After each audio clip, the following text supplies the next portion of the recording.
I got involved with Our Kids probably around 8 years ago through the Junior League. Became a member of the board 6 years ago, and now, playing the role of president. I would say that Our Kids probably has one of the strongest boards in the city. There's not anybody that's a silent member on the board. Everyone is very active. I've just watched the organization come so far. And with Brant doing what he does, it's been such a good opportunity to use him as a platform to get their voice out there, to places that maybe we wouldn't have been exposed to begin with. Having a spouse is so intimately involved in a program like Our Kids, and I ended up spending more and more time there helping her do things, understanding what they were about, understanding what a vital role they play in our community. Over the 8 years I've been there, I've learned so much and grown in my knowledge about the issue of child sexual abuse, and I became a parent along the way. Everyone, I think as a parent, your first instinct is to think that a child will be damaged or they won't recover from something like that. And I think that's probably one of the most important things I've learned personally with the organization is that a child is not defined by that. And if they get the right care at the right time, children are resilient and they will be just fine.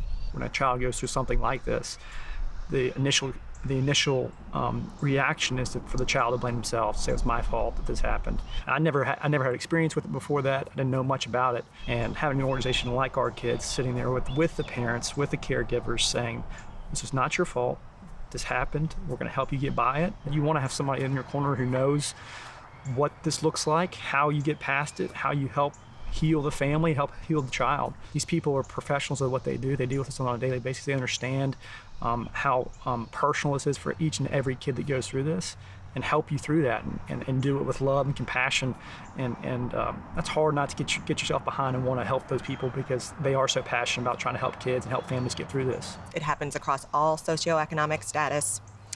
It happens to boys, it can happen to girls, and unfortunately, a lot of the time, it's somebody that is close to the family, somebody that the family trusts. So I think it's so important on the front end to make sure you're talking about it with your children.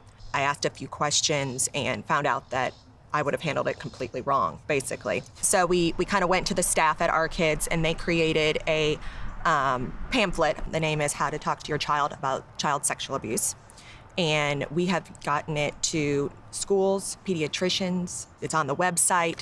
It's been interesting to see other moms and myself as a mother be able to grow and really just parent differently about an issue like that. The one thing I've learned about being involved with Our Kids, the subject is out there. Whether you want to talk about it or not, it's going to happen. The only way we can help prevent this problem is by talking about it. It's an awful scenario to run through, but we run through awful scenarios with our kids all the time. So what happens if the house catches on fire? Where do you go? What happens if mom or dad falls down? Do you call 911? So we do stuff like this all the time. Yet, because of the topic that we're talking about, people feel like it's, well, that'll never happen to me. With what I do for a living is being out there on the road and having a platform. When people know me as a golfer, but they also, to get a full picture of who I am, they want to know what I'm passionate about, what my family life's like at home, what my wife's passionate about, and really get a full picture of who we are. An organization like Our Kids fits perfectly with who I want to be about, what I believe in my personal core values, and what we think is important. For every case that we see, there's cases that we never know about. They're trying to get that voice out there to say, as much as we do to help these kids, there's so many more that we're not touching that we need to get the voice out there to be able to help. To get out there and say the statistics, say that 1 in 4 girls, 1 in 7 boys. I think when people hear that, it's just mind-blowing. I don't think anybody would think those would be the numbers, but that's the truth. And Our Kids knows that, they see that. So just any way to get that information out there to the media, to the public, I feel like it's important.